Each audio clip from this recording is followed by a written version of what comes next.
Salut à tous, c'est Ludo. Voici une vidéo version longue en immersion. Une version plus courte paraîtra aussi sur YouTube pour les plus pressés. On se retrouve pour la suite de la préparation de ma petite charpente de la tour octogonale. Après avoir tracé au sol la représentation exacte de la tour octogonale au niveau du bas de la charpente, dans la vidéo précédente, je dépose au sol selon mes repères les chevrons carrés de section 9 par 9 cm, qui accueilleront les 8 pannes de la charpente. Ceux au niveau de la porte la plus haute ne pourront avoir de jambes de force pour les soutenir. Je vais donc les prolonger jusqu'au centre de la tour. Pour cela, je fais une découpe en biais pour qu'ils se rejoignent jointivement.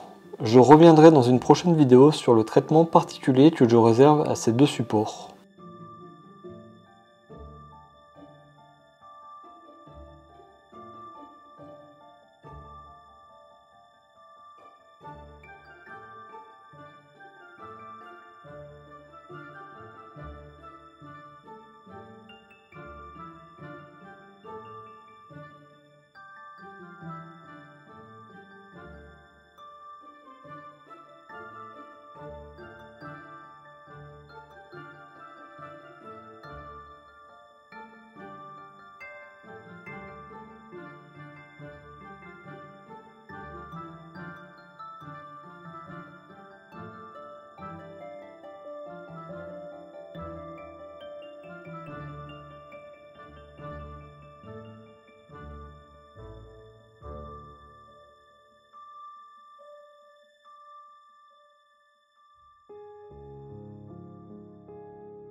Maintenant que mes supports sont à leur place, je vais passer à la découpe des pannes verticales qui sont les pièces principales de la charpente.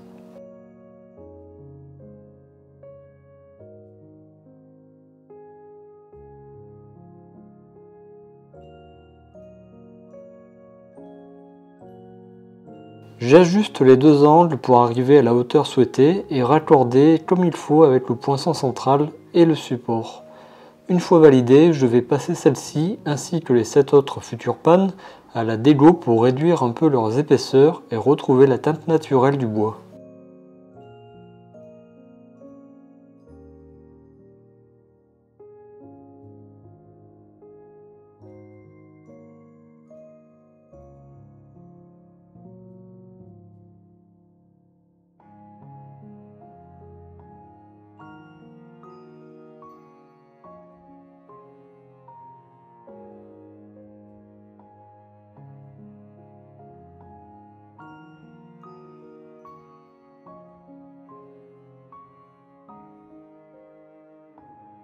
On se retrouve le lendemain, je commence par reproduire les découpes de la panne validée sur les 7 autres de la charpente.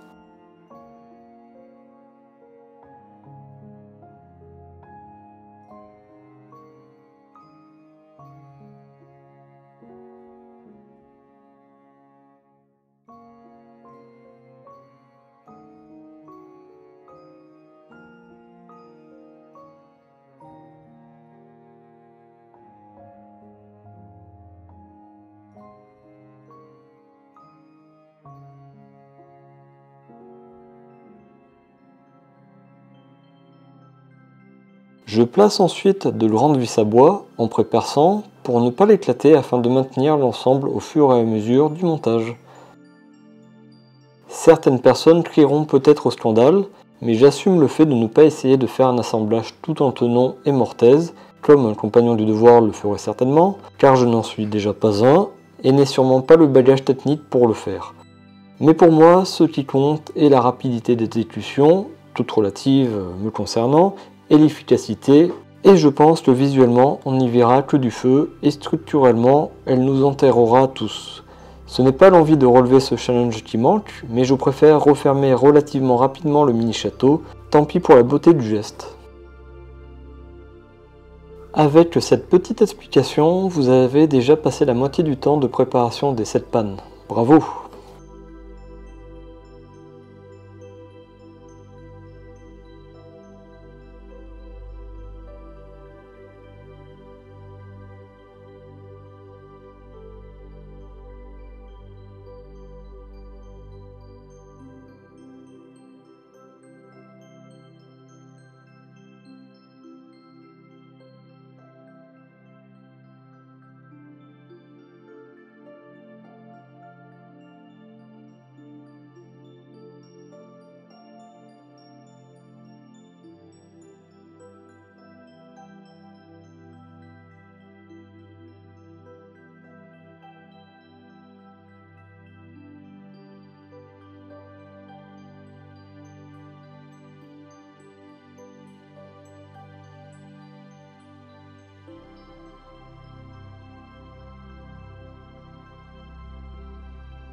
Et voilà, j'en suis à la dernière. Je la découpe puis prépercerai les 7 pannes réalisées pour leur mise en place sur le poinçon.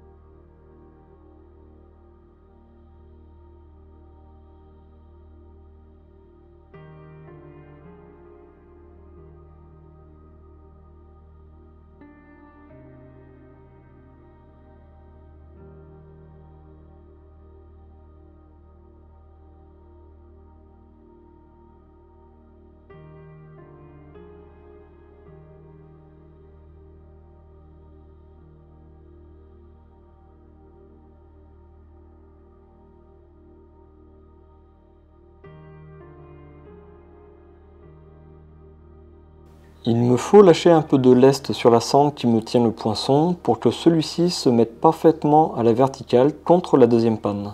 Puis j'enchaîne rapidement avec les 6 pannes manquantes.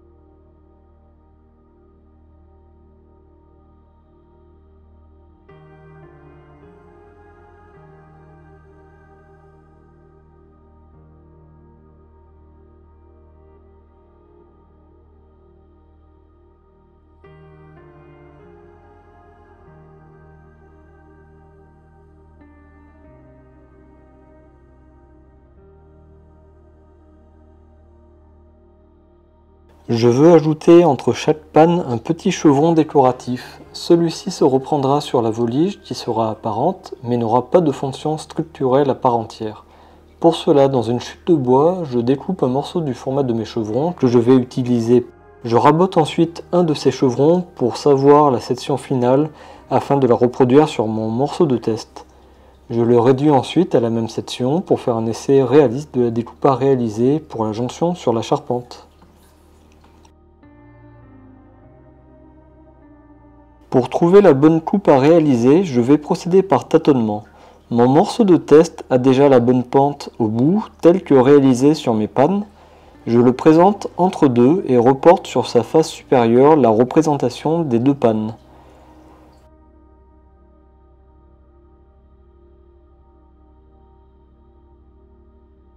Je découpe ce tracé, puis reporte ce même angle sur la face inférieure décalée de la longueur du premier biseau réalisé.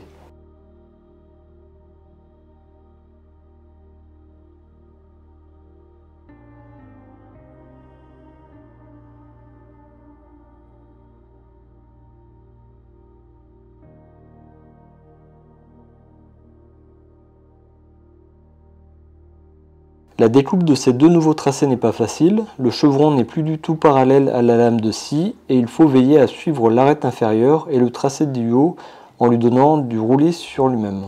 Dur à expliquer à l'oral, mais il faut bien se concentrer pour contrôler tous les angles simultanément.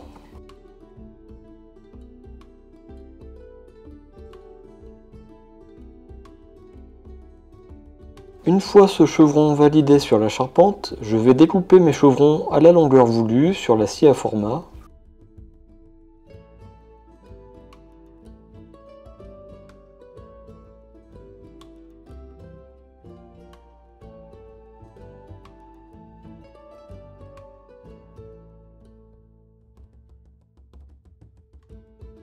Je repasse ensuite sur la dégo pour mettre un petit coup de propre sur les faces qui seront visibles.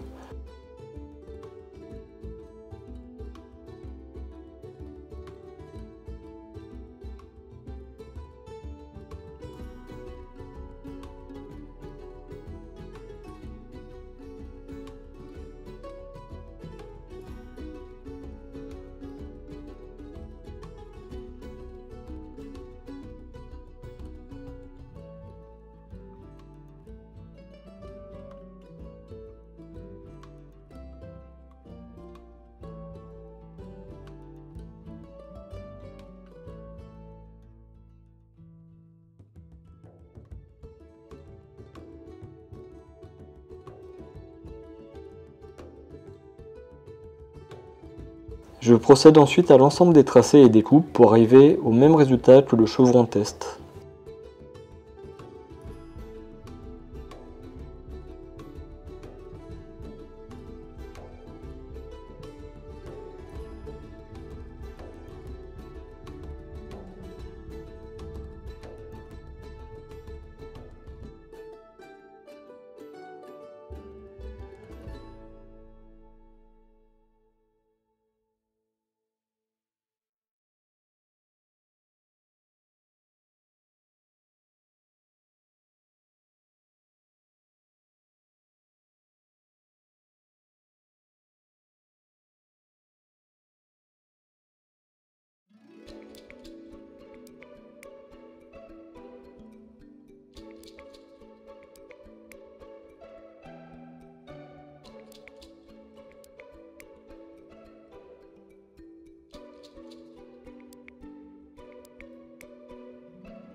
Comme évoqué précédemment, je vais ajouter une petite décoration sur mes chevrons. Je ne me suis pas simplifié la tâche pour la réalisation, vous le verrez, avec finalement un assemblage nécessitant pas mal d'étapes, mais cet aspect-là n'avait pas vraiment été réfléchi à la base, et c'est au fur et à mesure que je me suis décidé de faire ainsi. Pour cela, je me sers de mon chevron test pour faire un nouvel essai, et biseaute certains angles et créer 2 chanfreins à la scie à ruban pour dégrossir le tout.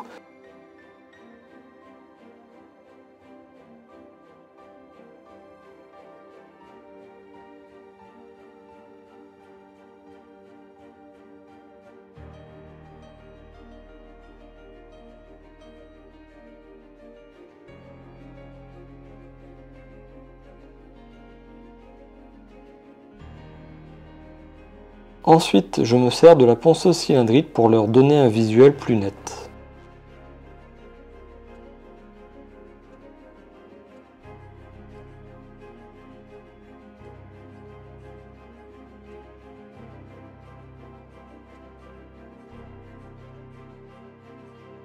Satisfait du rendu, je recoupe à longueur mon chevron qui deviendra le premier de la série de 8 décorations que je dois réaliser.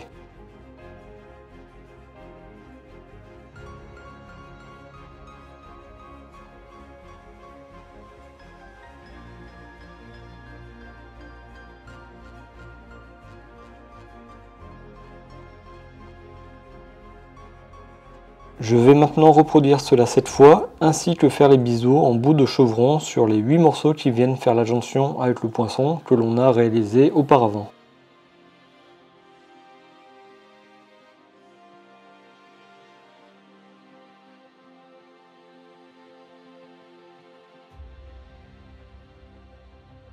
Les adeptes de la scie à format remarqueront que je m'en sers de manière peu académique pour le coup, mais pour le peu que j'ai à faire, je n'ai pas eu envie d'installer le guide parallèle.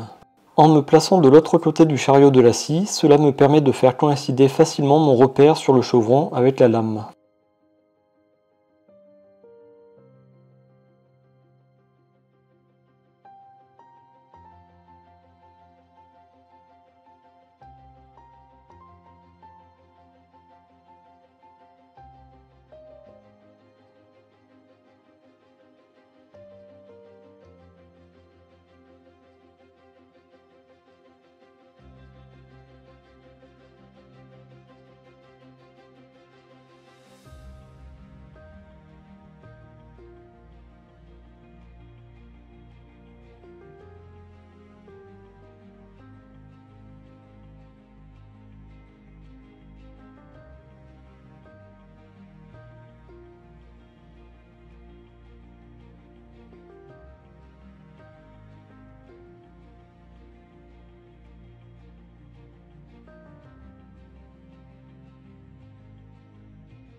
Je passe à l'assemblage. Comme j'en parlais un peu plus tôt, je n'ai pas fait simple, mais ce n'est pas grave. Je vais utiliser un tourillon en bois et un petit plat découpé dans une feuille de zinc vissé au dos, puis le tout collé. Pour ne pas mesurer l'emplacement du tourillon, je perce à la volée mon premier morceau, puis insère un bout de pointe de clou. En rapprochant le deuxième bloc, je marque légèrement la face. Je perce ensuite ce repère au diamètre de mon tourillon, enduis les 2 trous de colle à bois et viens maintenir tout cela avec mon petit plat vissé au dos. Puis je répète l'opération encore 7 fois.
Maintenant, je perce et visse également le bas de chaque panne sur leurs supports respectifs.